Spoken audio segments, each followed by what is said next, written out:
Anda masih menyaksikan Kabar Siang Pemirsa. Sidang perdana kasus guru honorer Supriyani digelar di Pengadilan Negeri Andolo, Konawe Selatan, Sulawesi Tenggara.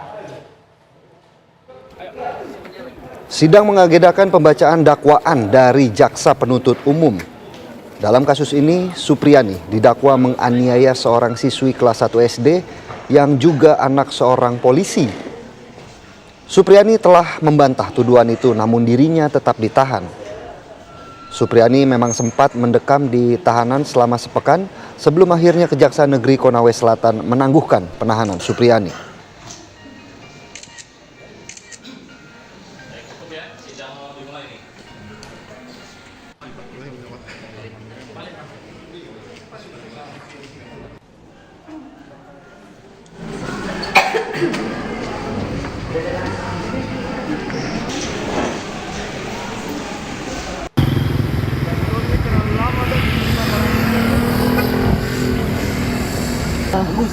Kenapa ini pengadilan? Satu kali tembus ya tembus.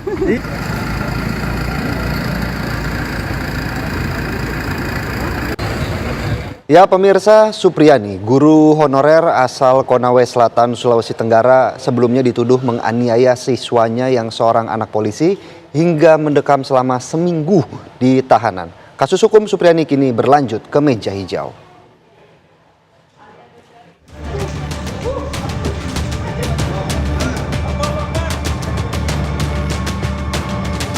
Setelah sempat ditahan selama seminggu, Supriyani, guru honorer di Konawe Selatan, Sulawesi Tenggara, akhirnya bisa menghirup udara bebas.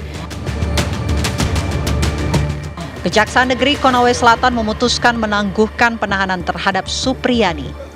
Meski ditangguhkan, kasus hukum Supriyani tetap berlanjut ke persidangan. Ia dituduh menganiaya seorang siswa yang kebetulan adalah anak polisi berpangkat Aibda. Supriyani membantah tuduhan itu. Selama 16 tahun mengabdi sebagai guru honorer, Supriyani tidak pernah berbuat kekerasan kepada anak didiknya. Bu, Ibu tidak mengakui dengan perbuatan itu, Bu? Tidak, Pak. Tidak. Bu, sudah berapa tahun Bu Ibu di situ? Di mengajar di situ? Masa honor sudah 15 tahun, masuk 16. Selama ini memang tidak ada begitu. Tidak ada masalah. tidak pernah. Ibu memang tidak tahu kalau mau ditahan ya, Bu ya? Sudah berapa hari Ibu ditahan di sini, Bu? 1 minggu. Sudah 1 minggu ya, Bu? Mulai dari tanggal 16.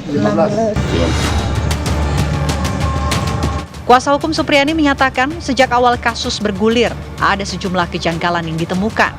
Salah satunya adalah dakwaan jaksa yang tidak sinkron dengan bukti foto penganiayaan korban. Perlu kami tegaskan bahwa Lantas bagaimana jalannya sidang perdana? Hari ini kita telah bersama dengan kuasa hukum terdakwa Andre Darmawan. Selamat siang Pak Andre. Selamat siang Pak. Pak Andre, mungkin bisa dijelaskan terlebih dahulu untuk agenda sidang hari ini seperti apa Pak Andre? Baik, sidang hari ini sidang pertama yaitu pembacaan dakwaan daripada jaksa penuntut umum. Nah tadi sudah dibacakan dakwaannya, tapi memang ada satu hal yang menarik tadi bahwa jaksa meminta supaya sidang ini bisa cepat dilakukan hari ini, langsung pemeriksaan saksi, kemudian pembacaan tuntutan. Tapi kami menolak karena kami mau mengajukan eksepsi dan akhirnya penolakan kami ini dikabulkan oleh majelis dan rencananya akan diagendakan eksepsi dari pihak penasihat hukum terdakwa itu tanggal 28 Oktober hari Senin. Seperti itu.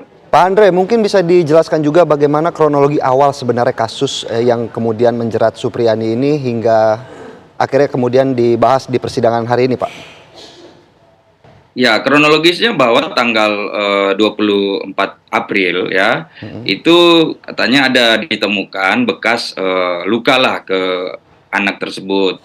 Nah, setelah ditanya, anak tersebut mengaku awalnya bahwa dia jatuh di sawah sama ibunya kan, tapi setelah didesak oleh ayahnya, kemudian dia membuat pengakuan bahwa dipukul oleh Ibu Guru Supriyani, sehingga mereka melaporkan ke Polsek Baito. Nah, kemudian selanjutnya proses ini berlangsung, mulai penyidikan sampai akhirnya Ibu Supriyani berkasnya dinyatakan lengkap dan dilimpahkan di kejaksaan. Pada saat di kejaksaan kemudian Ibu Supriyani ditahan.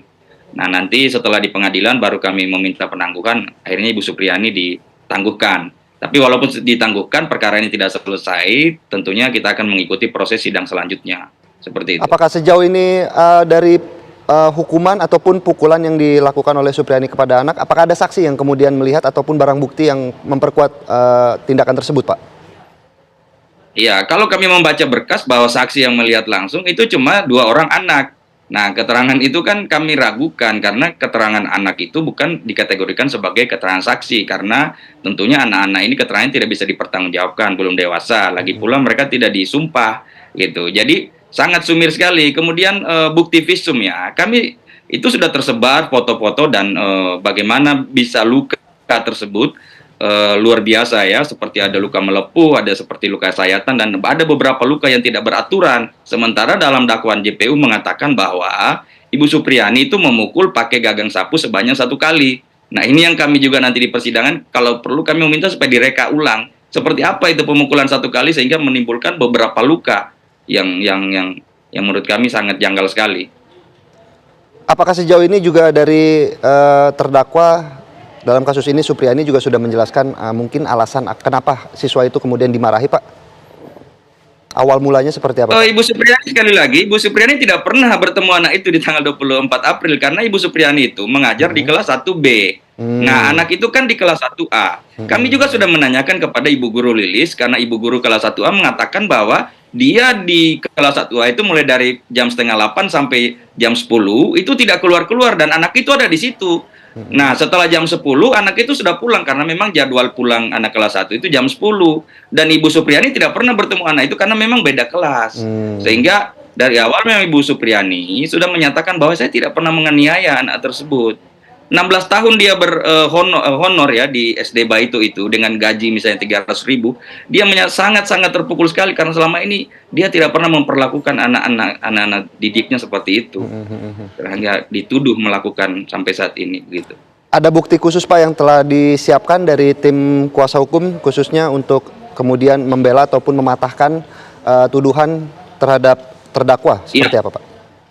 Ya, bukti-bukti pasti kami sudah siapkan, termasuk saksi-saksi sebenarnya yang sudah diperiksa di tingkat penyidikan yang tidak digunakan oleh penyidik maupun penuntut umum karena banyak saksi-saksi yang dewasa yang melihat bahwa memang tidak ada kejadian tersebut, tapi sayang keterangan-keterangan mereka ini diabaikan. Nah, itu yang akan kita siapkan. Kalau untuk tuntutannya seperti apa, Pak, dari terdakwa, mengingat Supriyani ini kan sudah pernah dipenjara, Pak, kemudian sebelum akhirnya ditangguhkan, seperti apa kemudian tuntutannya sekarang, Pak? Ya, kami menghadapi persidangan dan Ibu Supriyani sekali lagi berharap agar dia bisa dibebaskan dari perkara ini karena sekali lagi bahwa Ibu Supriyani tidak melakukan penganiayaan tersebut. Kemudian kedua, kami menuntut supaya kalau Ibu Supriyani dibebaskan, pihak-pihak yang telah melakukan rekayasa atau melakukan kriminalisasi terhadap Ibu Supriyani agar segera dicopot, diproses dan ditindak sesuai prosedur karena ini sangat mencederai proses penegakan hukum kita menurut kami ya. Seperti itu. Baik, terima kasih Pak Andre Darmawan selaku kuasa hukum dari terdakwa Supriyani. Semoga kasusnya juga bisa cepat selesai, Pak. Selamat siang, Pak Andre. Baik. Selamat siang, terima kasih.